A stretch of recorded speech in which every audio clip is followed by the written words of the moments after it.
All right, ladies and gentlemen, welcome back once again to the Facts Over Feelings podcast. I'm back here with my co-host Trevor Kaufman for episode number 64. And Trevor, we skipped a week, but it's kind of okay that we did because it gave us a lot more to talk about. Obviously we have the NFL in full swing.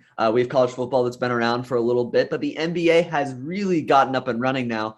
And I think it's been fun so far. Before we get into it specifically, I just want to say the NBA has done a great job implementing their new fouling rules for this season. I 100%. think that it's made it a lot more enjoyable. I think that it's funny watching Trae Young and James Harden and the like not knowing what to do, and Chris Paul, Hmm. by the way, and Chris Paul not All knowing what right, to come on. do Point guard, point guard. with these new fouling rules. But I think it's really good because it allows the defense to be much more physical. And I really enjoy it. So I'm glad they've done that. It's looked good so far.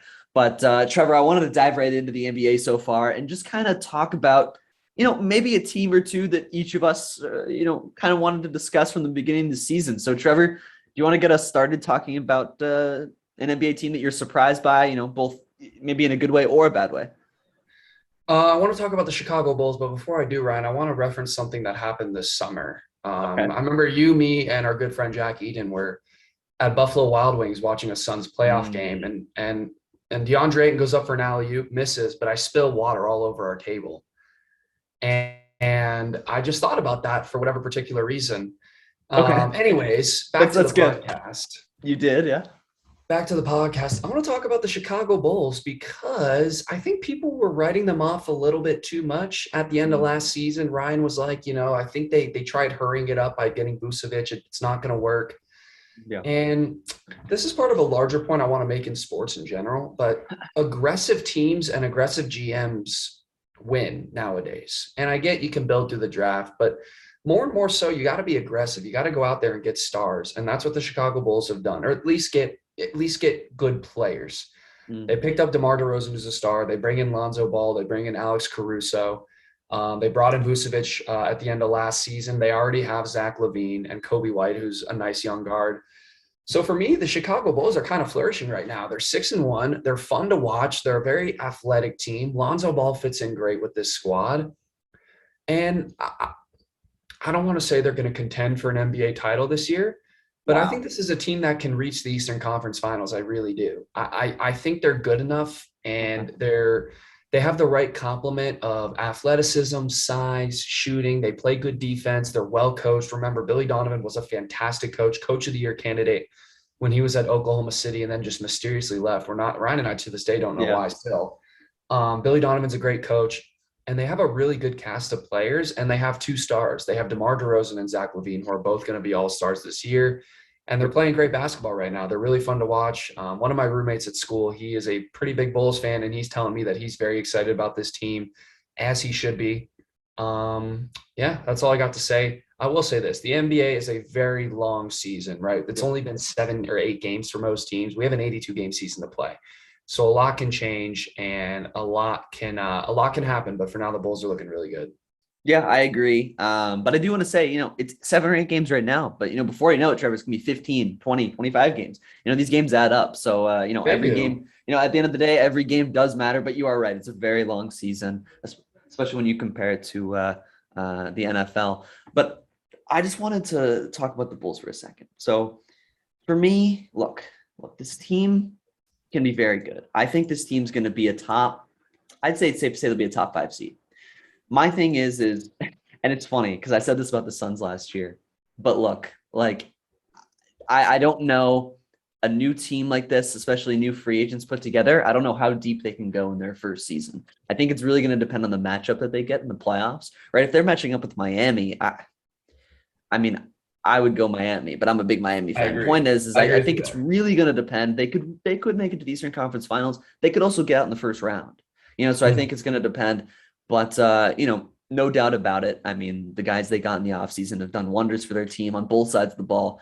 Trevor, I think defensively they're being very underrated so far this year. I think they're the second best defensive team in the Eastern Conference right now We're behind behind Miami. behind the Miami Heat. Yeah, so they're holding opponents like 101 points a game. The Bulls are so. Great job from them so far. I do want to shout out Ayo Dosunmu because he had a fantastic game, Trevor, off the bench for the Bulls against the Celtics. He had 14 points on 6 of 6 shooting. I mean, like, this guy's a plus 15 on the court. I mean, I know you liked him coming out of the draft, so I kind of I wanted to shout did. him out because, hey, I guess he's made the rotation for them, which I think is fantastic, which I think is awesome to see. So, I think that the Bulls, they could make some noise. But it's really going to depend on the matchup to me because I'd take at least a few teams over them. The Bucks, the Nets, the Heat. I don't know. I'd probably take the Hawks over them as well. So point is, it'll be interesting, but they will be a top 4 or 5 seed in the East this year, and they definitely are a threat. Agreed, Ryan. And I know you have another team that you want to talk about, a team I that do. everybody talks about every day, the Los Angeles Lakers. So Yeah. take it away. I know Trevor, kind of can't stand talking about this team as much as I know ESPN talks about it. But look, we have to talk about the Lakers, Trevor, because when I first wanted to talk about them, I believe they were 2-3. They've now won 3 in a row, but I don't think much has changed. Like, the only reason the Lakers have won 3 in a row, Trevor, is because Carmelo Anthony has gotten insanely hot. I mean, this guy's shooting lights out from 3 in these last few games here. Yes. He really has. I mean, I know he was 6 of 8 from 3 against the Cleveland Cavaliers to pull that game out. I believe he was 5 of 7, something along those lines, the game after that. So, he's just been sensational from behind the arc. So that's really what's propelled them forward. But I wanted to talk about the team specifically because here's the thing.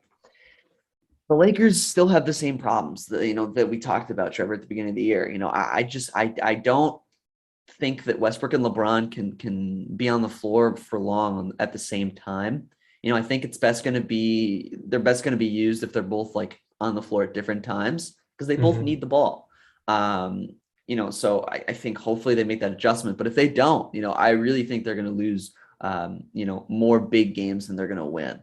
So I just wanted to again bring this up. I also wanted to say that Westbrook, he's lost some athleticism, Trevor. And I might be reading into this too much, but when you go up and watch Westbrook dunk, I mean, this guy's he's grazing the rim on his dunks with the basketball. I mean, this guy's not getting the same hop he was, a few years ago in OKC. So, if Westbrook loses some more athleticism, I mean, he can't shoot a jump shot. So I don't know what he's going to do. So, I think that's something to keep an eye on. But I don't have too much else to say outside of that. I think that Melo is fantastic for the Lakers.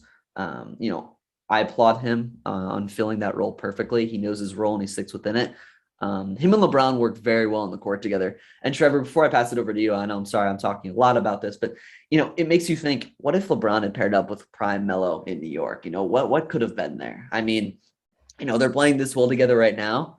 Imagine the two of them together back in 2010, but it didn't happen.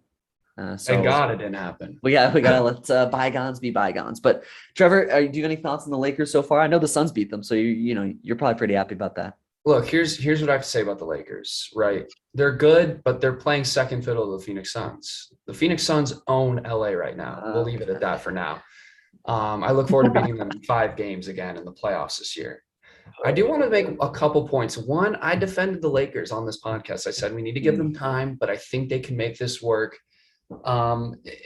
Just because LeBron and AD are, I would say, rather unselfish players, and I think they're more about winning than their own personal stats, right? For Westbrook, it didn't work with James Harden because James Harden is a stats first kind of guy. It didn't really work with Bradley Beal and the Wizards, although he did get better as the season went on. There's one thing I do want to look at, and it's Russell Westbrook's shot attempts per game. He is averaging his least amount of shot attempts per game since the 2015-2016 season. So what does that tell me? He's controlling himself. He's deferring. He knows he's not the best shooter in his late stage of his career. He's never been a good three-point shooter, but he's an atrocious three-point shooter right now. And he's an atrocious free throw shooter as well. So he's deferring more, and he's averaging 8.5 assists a game, which I like. Those are the things I like from Westbrook. The two things I don't like is I already mentioned the three-point shooting, and he's averaging 5 turnovers a game. I think that's a huge problem, especially if you want him to be your primary ball handler. But that's always been Russell Westbrook. I'm looking at his turnover stats. He's averaged anywhere from 3.5 to 5.5 turnovers a game every season of his career. So that's just kind of what he is. He's a wild card. He's ultra aggressive. Ryan thinks he's lost his athleticism. Maybe he has a little bit. I mean, he is in his 14th season, so it's understandable. But I still think he's one of the most athletic, dynamic players in the NBA. And he's still giving the Lakers a near triple double, stat line, Yeah, 19, 8, and 8. sure. So I think he has been effective for them. He is doing things well for them, and he's not doing things well for them. And I think that's what we expected. But I think the Lakers, why they picked up Russell Westbrook, and I said this last time, is the regular season. They need to be able to win games when LeBron and AD take nights off. That didn't happen last year. That's why they fell to the 7th seed, because Yep. of the injuries, I should say, to LeBron and AD. Mhm. And then they got a bad first round matchup and they got worked by my Phoenix Suns. So point being, they brought in Westbrook for the regular season to win them games in the regular season. And then in the playoffs, they'll be able to figure out, because LeBron and AD are Hall of Famers. Westbrook's a Hall of Famer. Melo's going to be a Hall of Famer. They're all Hall of Famers. They want to win a ring. They'll be able to figure it out.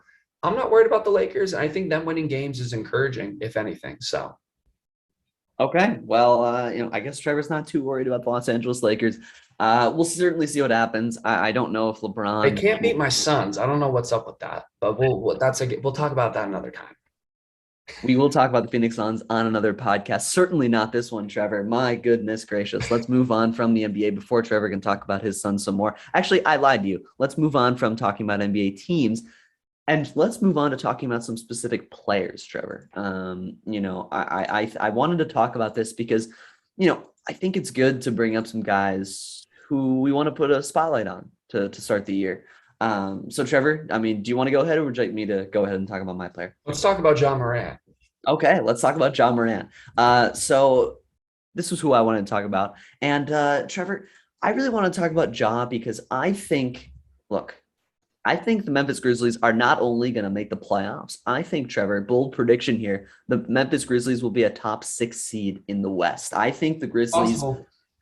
behind Ja Morant they'll be legit this year, Trevor. And I think that he's proven so far this year that he will not only carry them to a top 6 seed, but he will be in the MVP race. Honestly, Trevor, I wouldn't be surprised if Ja won the MVP.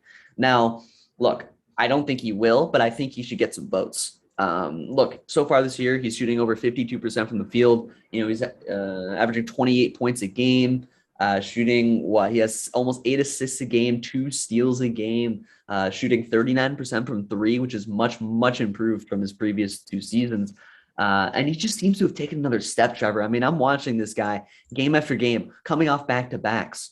He's Mhm. just he has unlimited moves around the rim. He's just getting by guys at will. He's putting in a floater one moment, he's spinning, doing a 360 spin past someone another moment. Next moment, he's posterizing a center, and then next moment, he's pulling up for a mid-range or he's stepping back for 3. He's got unlimited tools in his arsenal. And he's an elite passer, which makes him super, super dangerous in every aspect on the Mhm. offensive end. And he's not a horrible liability on defense, which is better than a lot of these elite guards. So, I really wanted to shout him out because I think he's playing at an MVP level to start the year.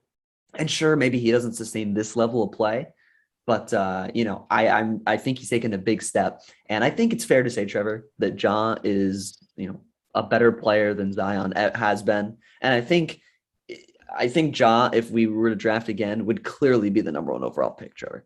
100%. Yeah. 100%. So I think he's put them in a great spot, the Grizzlies. I totally agree. Ryan, also, how do you like the hat? Huh? What do you think? Be a nice hat? It's not bad. I was telling you, I think that you fit right in over here in Texas. Perfect. Well, anyways, John Morant lives in Memphis. I don't know what that has to do with Texas or my hat, but Yeah. regardless, I agree with a lot of what you said there. Yeah. The one thing I love about John Morant, and I know he's averaging 5 turnovers a game this year, is he plays under control. He just has a Mhm. great feel for the game. He's Russell Westbrook in that his athleticism is off the charts. He can poster people. He drives to the rim. He's quite aggressive. But he's not Russell Westbrook in that he's a much better shooter at 39% from 3 and 52% overall. And he plays under control. He's not reckless. He doesn't take bad shots all the time. And he just has a great understanding and feel for the game. And he's super athletic on top of it. And sometimes you see this with guys who stay in college a little bit longer, who go to these smaller schools, these guards like Damian Lillard and Steph Curry. they Mhm. just have a feel for the game, and they're just they do something unbelievably well, and they're kind of like hidden gems. And John Morant's another one. I agree with you, Ryan. I think he could be in the MVP race this year. He will definitely be an all-star. Yep, It's no arguable that doubt. he could have been one last year, but he will definitely be an all-star this year. Yes. Um, I don't. Here's the problem. I just feel like outside of John Morant, the Grizzlies don't have a lot of firepower. That's my worry with this team. They have some good role players, but I'm just a little bit worried about their offensive firepower. Their shooting. We'll It's gotten see. better, I will say. It's gotten better, but Desmond Bain and D'Anthony Melton have taken pretty big steps. Now I don't know if they can hold on, but like, here's the thing. It's still early in the season. I would yep. like to see this, when teams really start bolstering and preparing for the playoffs in February and March and towards the All-Star break. But for right now, I agree the Grizzlies are in a good spot. I'm just worried about their firepower It's fair. and its sustainability for later in the season. Yeah, no, I mean that's totally fair. Can the Grizzlies and Ja keep it up over a full season? I mean, we don't know. So that remains to be seen. But I know Trevor, you wanted to talk about someone who, look, like I've definitely had my doubts about this guy, Tyler Hero in I did Miami. too. I know you have. I know we talked about this in the offseason, right? Is Miami even the best place for him? But I mean, so far, I think he's exceeded my expectations and probably yours too. He absolutely has. And the Miami Heat did try to say that, this guy had been grinding this offseason. He clearly has grown up a little bit. Because the problem with Tyler Hero was he prioritizing basketball enough, right? He lives in a very Mm. fun city, Miami. I hope to go one day. I heard there's a lot of fun nightclubs there, but Tyler Hero, I hope I don't see him there. Mm. The question was, is he really committed to being as good as he can be? The Miami Heat said this past offseason he was grinding, he was in the gym, and it's shown. I mean, this guy, keep in mind, he's coming off the bench. He is averaging 22 and a half points a game on 48% shooting, 41% shooting from three. He is instant offense. He is a bucket getter. He likes to compare himself a little bit to Devin Booker, and I see flashes of it. I'm not going to lie. He's instant offense Wow. for this team.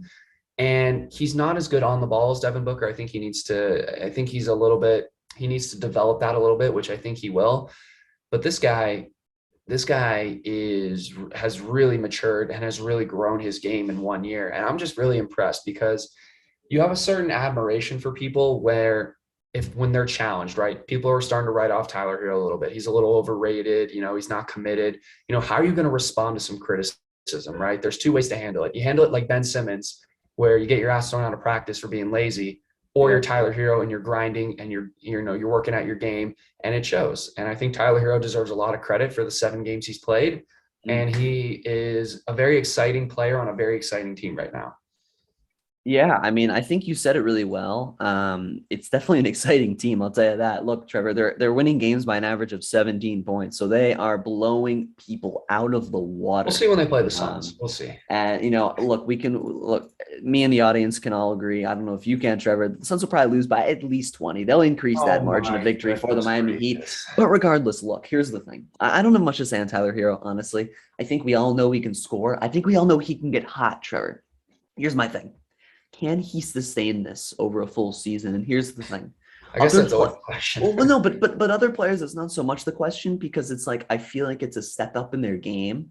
With Tyler Hero, it's like we saw this his rookie year in the bubble, Trevor. Did we not? Did we not see him score like this in the bubble? We did. He was dropping 20, 30, almost 40 points in some games in the bubble, right? Agreed. And now to start the year, he's averaging 22. Great. On good efficiency. Great. He's helping the team a lot, I believe, off the bench. Great. But a guy like him, he's a streaky shooter. I mean, he just is. I mean, it's the nature of Tyler Hero so far in his career. Can he keep this up?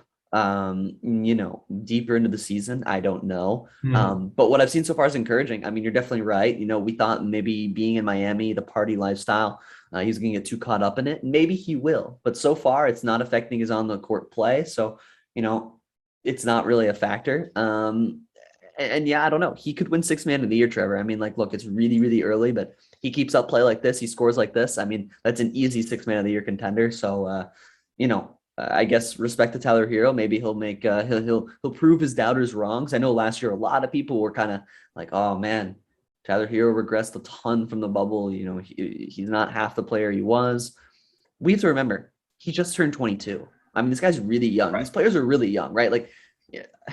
I'm gonna talk about my Cavs. Like Darius Garland's 22, Colin Sexton's 23. These guys, like Trevor, how old's DeAndre Ayton? 24, 23? 24 barely. He just Yeah, turned 24. exactly. So I mean, these guys are super, super young, and we have to remember that. So we'll see what happens at Hero, but definitely an encouraging start to the year. 100%, Ryan, and I believe that will close out our NBA discussion. But do not worry, we will be talking a lot more NBA because, well, the NBA season just started.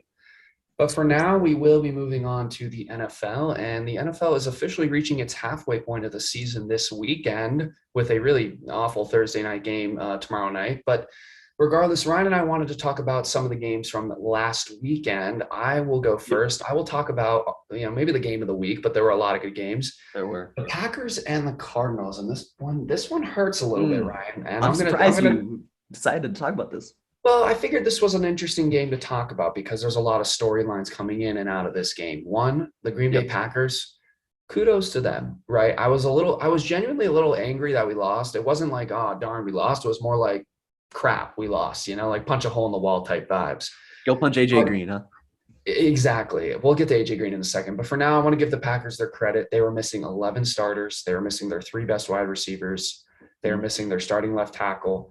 They were missing their best corner in Jair Alexander, and they came to Arizona and they outplayed us. They deserved to win that game. They did. They controlled the line of scrimmage. They pushed us around. They got the running game going with A.J. Dillon and Aaron Jones, who were both very effective. The one thing I was a little bit disappointed in my defense is the fact that we were getting pushed around at the line of scrimmage. But I felt like our defense could have been a little more aggressive. I felt like we were giving too easy of a check. We knew Green Bay had to run the ball, and we knew Green Bay was going to look for the checkdowns. And I felt like we gave that to them anyways. You mind if I say one thing? Yeah, go ahead. Just off that point real quick, and I'll let you go back at it. Like, it's a problem with a lot of these teams, a lot of these defenses, Trevor. Like, when Devontae Adams is out, why not play man-to-man, tight coverage? These receivers aren't going to beat you over the top. They're not. You're not going to get dusted by, Randall Cobb. You're not going to get dusted by Robert Tonyan or, Comanius St. Brown or, all these Alan Lazard.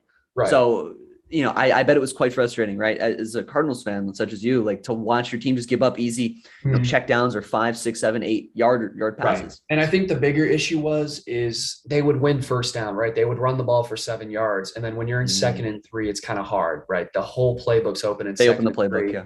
So it starts with the running game and the line of scrimmage. And then I thought the lack of aggressiveness on defense was allowing Green Bay to keep drives going and eat the clock. If you notice, they had the ball for 14 more minutes. That's probably 3 or 4 long possessions for any team. They probably stole 3 possessions by just controlling the ball from our offense. Before I get to AJ Green, I want to talk about Kyler Murray. I was actually very impressed with how he played. It felt like the O-line was not good again on Thursday night.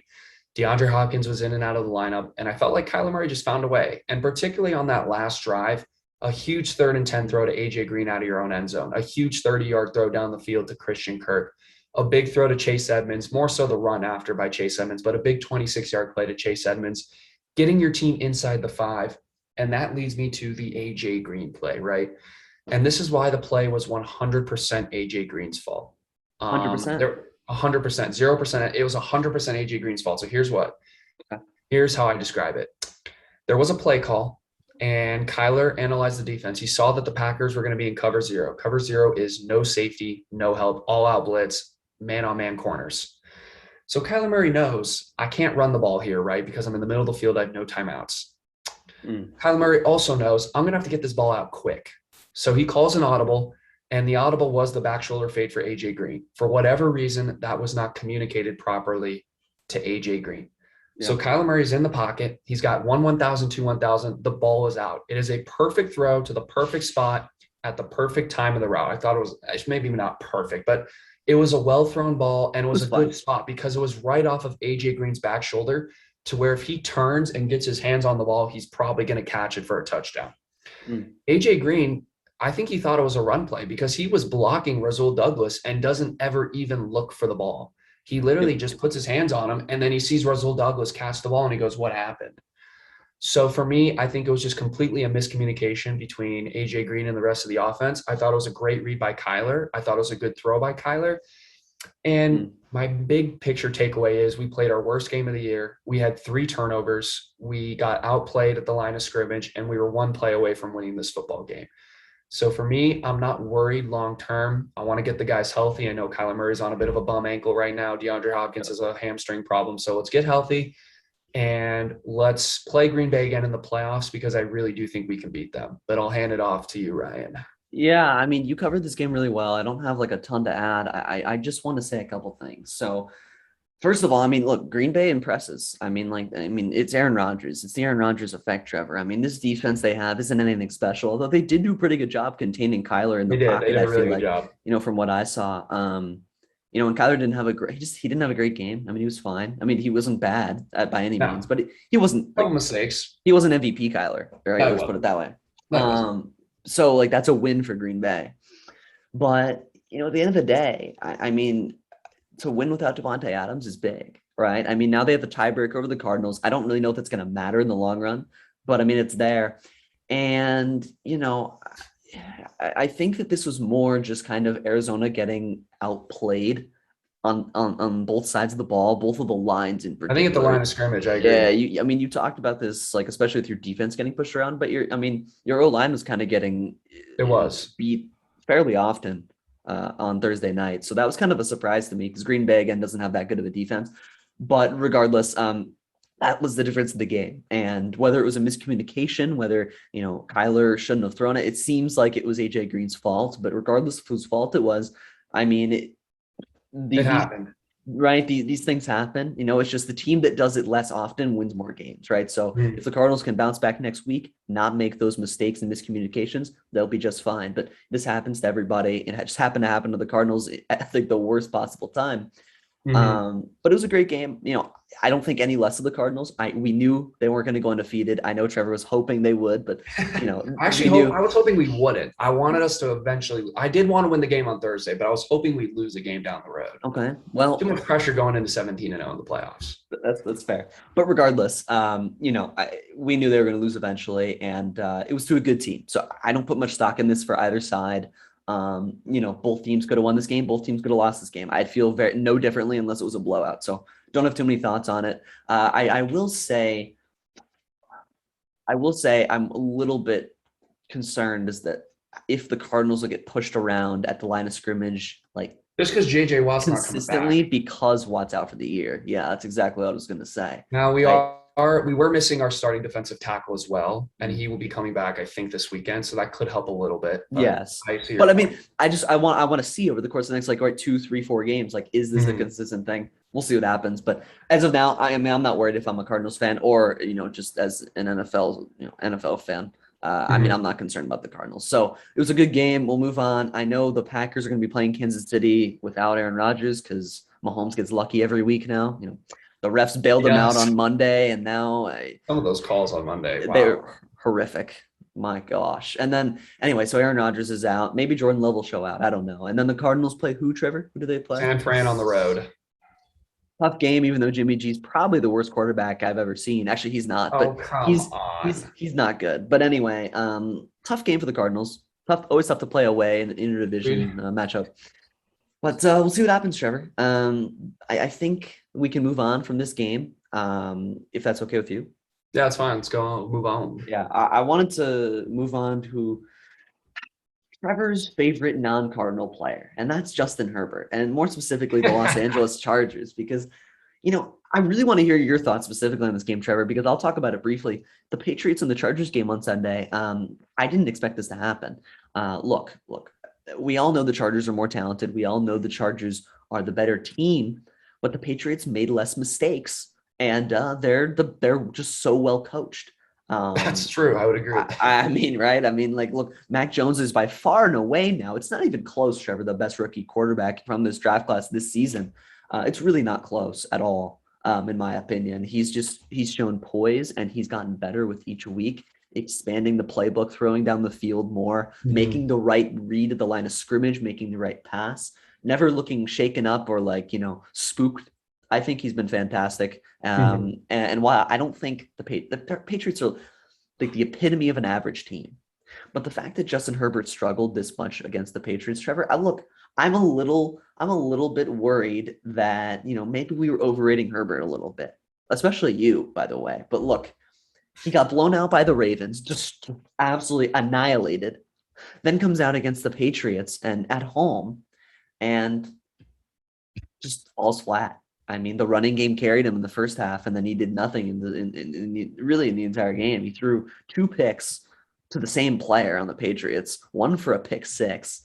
Mhm. And he just didn't look good. He was missing on a lot of throws, was very inaccurate. And I was just, I don't know. I think it brought me back down to earth, made me realize, you know, more people are like Baker than I thought. More quarterbacks are a little inconsistent, have a couple rough patches, tough games Baker. than I thought. And Herbert's one of those guys. He's going through a rough patch right now. He'll get through it certainly, but this team is certainly, a playoff contender, but by no means are they a lock. And these last 2 weeks have shown me that. So I wanted to hear your thoughts specifically. Like, are you a little bit lower on Herbert? If you come back down to earth, like, is he just a very good young quarterback, not, an MVP caliber, superstar just yet? Well, he might not be an MVP caliber quarterback this year, but this guy will be a superstar. And this game is all about, Ryan touched on it, but I'll really nail it in. This game is all about Bill Belichick and his it's almost nothing like we've ever seen except with Nick Saban, right? Nick Saban Mhm. never loses against his old assistant coaches. Bill Belichick just never loses against young quarterbacks. He just knows how to disrupt them. I don't know. I don't know how to explain it because I don't know the X's and O's of the NFL quite well enough. Sure. But Ryan, I think you would agree. Bill Belichick is just a master of throwing off young quarterbacks. No I doubt. think that's a fair assessment to say.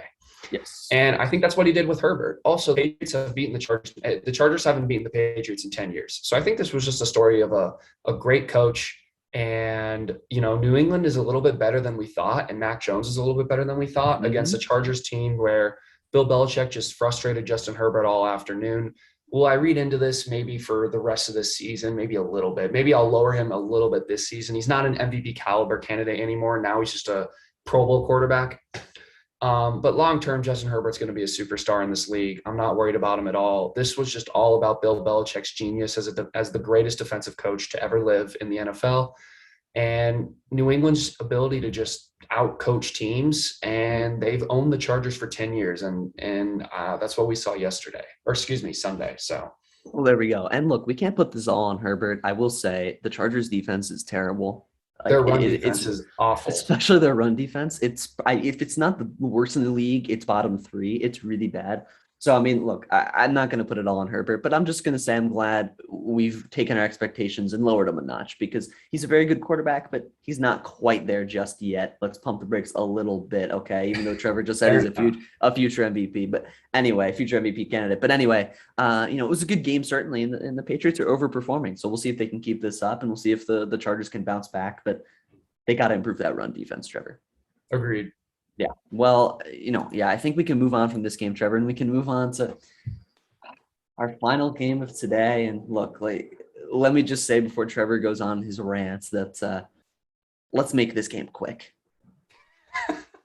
My weekly let's trash on Baker job has picked up right where we left off. Another 10-point afternoon from the chosen one himself, the number one overall pick out of Oklahoma, who, by the way, is now 0-2 against other number one overall pick out of Oklahoma, Kyler Murray. Just wanted to throw that in there. Wait. Baker Don't Mayfield. And you know what, Ryan? I'm not going to blame him for Sunday's game at all. So let me preface this by saying that. Thank you. Sunday's game was honestly more about the rest of the Cleveland Browns than Baker Mayfield. Now, Yep. do I think Baker Mayfield is what? He's an average quarterback, a 53.8 QBR. That is Baker Mayfield, a slightly above average quarterback. Sure. But this Browns team, particularly their weapons, are not what we thought they would be. Odell Beckham sucks. I know, Ryan. I'll let Ryan hammer Odell Beckham Jr. because he has a lot to say about that. Oh, yes, I do. I think Jarvis Landry played one of his worst games as a Cleveland Brown. He's usually a very reliable 100%. pass catcher, but he had a lot of critical mistakes on Sunday. It's fair to say Dearness Johnson right now might be the best offensive weapon for this Cleveland Browns offense. He only got 4 carries on Sunday, but he had an 11-yard touchdown, their only touchdown of the game, and he averaged 5.5 yards a carry. So I think this Nick Cleveland Chubb Browns who? offense has a lot of problems. And when you have problems with an average quarterback, it's going to be tough to win games. And their defense doesn't help them out because although their defense only held Pittsburgh to 15 points, their defense, like Ryan says, isn't opportunistic. They don't create turnovers. They don't create short fields. They don't help out their offense. It was kind of just like a stalemate. And then Pittsburgh Yeah. made one or two big plays in the fourth quarter to win this game. So for me, I'm concerned about the Cleveland Browns. The AFC is going to be a dogfight, and the Browns are in a dogfight right now. And now Odell Beckham's not even apparently on the team. Which is So good. Ryan, Which is great. I'll let you take this game away, but it's Thank always you. fun trashing on the Browns a little bit. Look, Trevor. Look, I'm gonna be honest here. I'm gonna just full transparency. I did not watch 80% of this game. Okay, and look, like look. I'll be honest. The stress gets to me too much. I can't handle this Cleveland Browns team. I'd much rather watch I'd rather watch the Cleveland Cavaliers, who, by the way, are beating the Portland Trailblazers right now. But that's Oh, what besides is it, the like 8-7? Yeah, sorry, it's 29-27, but it's besides the point. Okay. Regardless, this team's just in turmoil. And look, I know we'll bounce back at some point. When it'll be, I don't know. I trust Stefanski and Andrew Barry. They'll get it together. They are Cleveland. They are the Browns. Like, they are our They're team. average, 4-4. And look, here's what it comes down to. The reality of the situation is the leader of the AFC North only has 5 wins, I believe. The Ravens and the Bengals. Well, the So Ravens have 5. Yeah, the Ravens are winning the division technically. So the Browns have 4, right? It's not like the Browns are out of this thing, right? So my thing is you got to step it up. Okay. Here's the thing. Huge game Sunday. The massive game against Cincy in Cincy. It's pretty much a must-win game in my opinion. But I thought this past week was almost a must-win game. So this one certainly is. Let me talk about this game specifically. The Browns defense can't generate turnovers. That's the issue. They cannot generate turnovers, Trevor. 0 this week, 1 against the Broncos, none against the Cardinals. I believe none against the Chargers. I mean, that's unacceptable. 1 turnover in 4 games. That's abysmal. It's pathetic, is what it is. And that's why when you said they're not making plays for their offense, you're right. You know what the Steelers defense did, Trevor?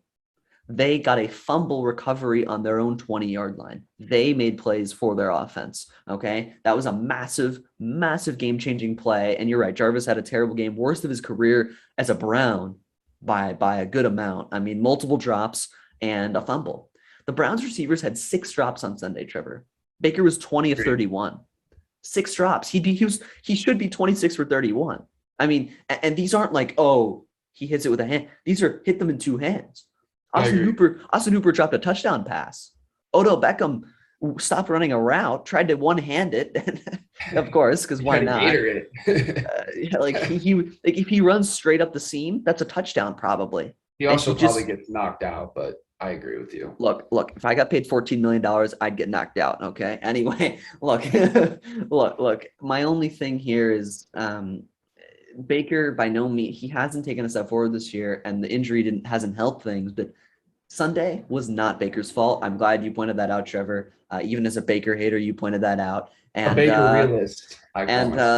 These receivers have to step up. So on Sunday, I'm hoping we get Donovan Peoples-Jones back, and I'm hoping a defense can generate some turnovers because this is kind of a mess. And talking about the OBJ situation real quick, Trevor, I'll touch on it for a second.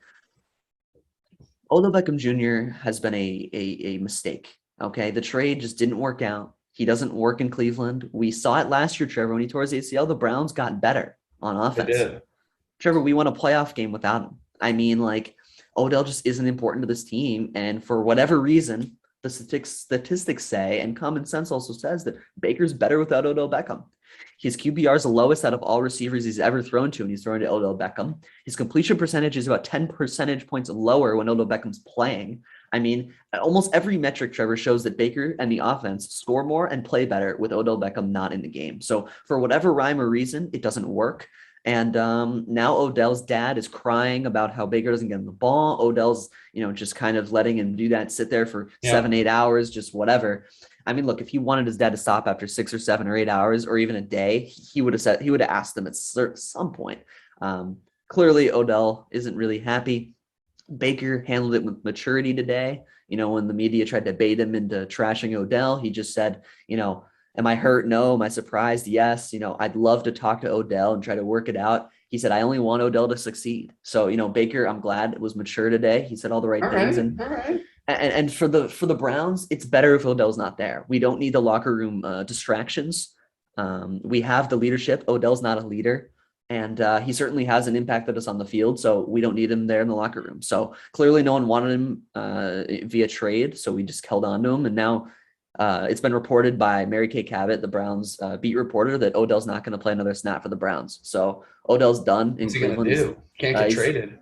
He's just not going to play. He's just going to sit at home and not play. So that's kind of how it's going to be. We might even cut him. I wouldn't mind that. Regardless, Odell's done in Cleveland, which is the right choice, the right decision. And I'm glad Stefanski made that decision quickly and not let it linger around. I agree with you there. I think with the Nets, they let that whole Kyrie thing drag on a little too long. The Browns shut it down. They said if he doesn't want to play, he's not going to play. He's not a part of the team. So I agree with you there. I think the Browns, both Baker and Stefanski, two of the faces of your franchise, did handle that very well, Ryan. But with that being said, the Cardinals are still 7-1 with the tiebreaker over the Browns on the season. And we have to talk some college football now. The first college football playoff rankings came out last night, and there was a lot of outrage about some of the rankings. I'm a little outraged, but I'm outraged for a different reason. I want to hear. Ryan, do you want to take it away, or do you want me to take it away? I'll go ahead real quick. I'll say, go ahead. I feel like you're going to say what I'm going to say, but I'll go ahead. Look, the committee always has an SEC bias, okay? But as they should. I'll start by saying that. And as they should. And I think it makes sense. Alabama deserves to be in the top 4, in my opinion. Georgia obviously won. My biggest thing here is, how in the world is Oregon number 4? Agreed. In what universe is Oregon better than Ohio State?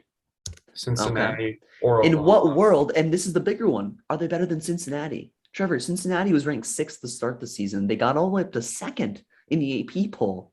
Undefeated, they beat a top 10 team in Notre Dame, who Notre Dame is actually currently ranked top 10 in the playoff rankings. They are 10th. But is it huge for Cincy? Because Cincy's 6th, according to the playoff rankings. It's idiotic. It's a horrible decision to put Cincy at 6. What marquee wins does Oregon have that deserves to put them at 4? Well, Pac-12, Oregon has a marquee win. Over. They beat Ohio State on the road. But the problem with Oregon is Oregon lost to 3-5 Stanford. So that's the counter argument against Oregon. So let me take this away real quick. This is what I got out of this.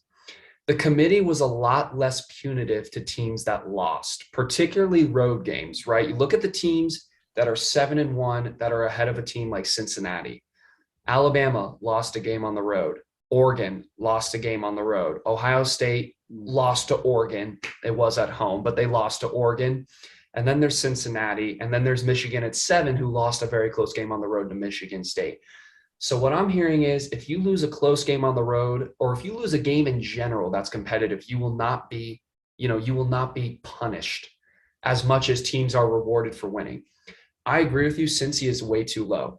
Cincy and Oklahoma being 8 is mind-boggling. Maybe with Spencer Rattler, they're 8, but Oklahoma with Caleb Williams has been a different team. I think Oklahoma, my rankings would be Georgia 1, Alabama 2. I think they nailed that. Alabama today, I think Colin Cowherd said it best. He goes, for all the people that are outraged about Alabama, they would be a 17.5-point favorite against Michigan State, who is ranked number 3 right now. And Ryan, I would agree about that. It would be a 2-touchdown game, right? Okay, I think that. Look, I think that Michigan State should be 3. Not really. They're a little overrated. Okay, but look, they're overrated. But here's the thing: like, you're kind of forced to put them there, if that makes sense. Because they're undefeated. They came off a big win over Michigan. See, teams like Alabama get the benefit of the doubt, and they other teams don't. Cincinnati doesn't. Now, I will say, it's kind of like a double standard. Like, what is Cincinnati's? If you're Cincinnati, what are you supposed to do? You scheduled, and when you won a game on the road against a top 10 team in the rankings in Notre Dame, right? You were told to schedule harder teams. You did that. You won handily. What are you supposed to do? They can't control the conference that they're in. They can just control that. I guess the only thing they can control is they can win games by more. They played Navy close, and they played Tulsa somewhat close or whatever. So Cincinnati, maybe the style points isn't there, but the wins are. But go ahead, Ryan. Sorry. Here's my thing, and I'll make this quick. But look, at the end of the day, Cincy can't do anything else. If they weren't in the top 4 in these rankings, they won't make it into the top They 4 by the won't. end of the They're year. not going to make it. Barring a loss by one of the top 4, they won't make it in. And it's sad because they deserve to They be don't in have there. a they don't have a tough team left on their schedule. That's the Yeah, problem. and the only team that they could have was SMU, but SMU lost to Houston in a razor thin game. So, my Mustangs won't be ranked going into that Cincy game. They could be. Yeah, they could be. Maybe. How late But in the season is that game? it's in 2 weeks. But if SMU had gone undefeated up to that point, then maybe it would have made a difference for Cincy. But like Trevor, the thing is like I just they can't go up barring a loss from one of the top 5, and it's sad because the committee is basically saying you have to be in a Power 5 conference to make the top 4. Is basically what they're saying here. No team that's not a Power 5 is going to be in a better spot than Cincy is this year, Trevor. They just won't be with the And talent here's they the have, thing. the team they beat, undefeated record, right? Like, Here's the thing with Cincy too. I think Cincy is a really good football team. If people don't remember last year, they played yeah, Georgia right to the end in that Peach Bowl. It was a New Year's Six bowl game. They played Georgia right to the very end. And Georgia obviously got a little bit better this year, but that says a lot. I think that bowl game matters because Georgia is a top dog in the SEC, and this group of 5 Cincinnati team plays them right to the death at a neutral site. That should mean something. Also, like I said, Cincinnati has arguably one of the best wins out of any of these 10 teams. They went on the road and beat a top 10 team at their place. The only yeah, other team that has done that on this board, I believe, is Oregon. Oregon's the only other team that yeah. has won a game against a top 10 team on the road. So for me, these would have been my rankings. I'll go from 6. I think I would have put Oregon at 6. I probably would have put Cincy at 5. I probably would have put Wow. Oklahoma. Oh, I probably would have put Ohio State at 4, Oklahoma at 3, Alabama 2, Georgia 1. Yeah, I'll go quick. I think that I'll go opposite. Georgia 1, Bama 2, Cincy 3, Michigan State 4, Oklahoma 5, Ohio State 6, probably. Ohio State and Oklahoma, I could go either way on. And then Oregon 7. I don't see Oregon being even close to the top 4. I think that's a bad loss, and I think it's a weak conference. And they had a great win over Ohio State, but It I was think early in the that year. I agree. I just think that Yeah, the you more I think really about it, I agree with you. And the good thing is for Cincy, Oregon will lose another game. I would almost guarantee that Oregon loses another game. And if you're a 2-loss team in the Pac-12, you can go screw yourself. You're not making the playoff ever. yeah. No, Um, I agree 100%. Regardless, I do want to see Cincy make it. And Ryan and I have already talked about this. Expand the damn playoff. This would fix all the problems that we're talking about right now. But I really do hope Cincinnati makes it. So I'm cheering against teams like Oregon and Michigan State. And I think Michigan State could easily lose 2 games, maybe even 3 to close out the season. They still have to play Ohio State and Penn State. So there's still a lot that can happen. I don't think Cincy is done, but I do think they are in a lot of trouble based on how the Yeah, committee views this right now. I So would. Yeah, it's tough. They need to expand the playoff, Trevor. We both agree. We both think. I think I said I think what 6 teams is the best, but I would just expanding it in general would be a great idea, personally. I agree. People have Yep. even gone up as far as 10 or 12 teams. That might be a little too much, but I think the playoff should be at least 6, if not 8. I think that would fix a lot of problems. The 18 format works. You get 5 Power 5 teams in, then you get 3 at larges or however you want to do it. But that's an argument and a discussion for another day, Ryan, unless you have any final shout outs. I actually don't have any final shout outs. Wow. I've been I not do come have one. prepared. I'm gonna shout out my boy Dylan Windler tonight for the Cleveland Cavaliers. He is scorching hot, Trevor. I think he has 11 points in his first 8 minutes. Look, he's an oft injured player. He's a third year guy. He's been injured almost every single season of his career, almost every game of his career. But he's finally healthy tonight, and boy, is he hot. So he's I think he's 3 for 3 from 3, Trevor. He's got 11 points, and it's just great to see because wow, is he playing well? So shout out to him tonight. Hopefully, he can stay healthy and have a decent career as the next Kyle Korver of the Cavaliers. But that's all I have for tonight, Trevor. I don't know if you sure you don't have any shout outs? Nothing. Oh, I'll shout out my sons. We were down by 20 last night and came back to win that game by 12. Chris Paul, also shout out to him. He is now third all time on the assist record. He passed Steve Nash, and now he has to pass Magic Johnson and John Stockton. So I don't know if he'll reach either, Good luck. but he is point god. So congrats to him and the Wow. Suns. Well, there you go. I guess we can shout out the Suns again because yay. But anyway, Trevor, we can wrap it up here. I think I that am just sick of the about does it. Suns. I have a feeling. Man, I can't wait till they miss the playoffs. Anyway, folks, I hope you enjoyed this podcast, and we'll be back next week with more NBA, NFL, and college football talk. So we'll see you then. Go Boss, man.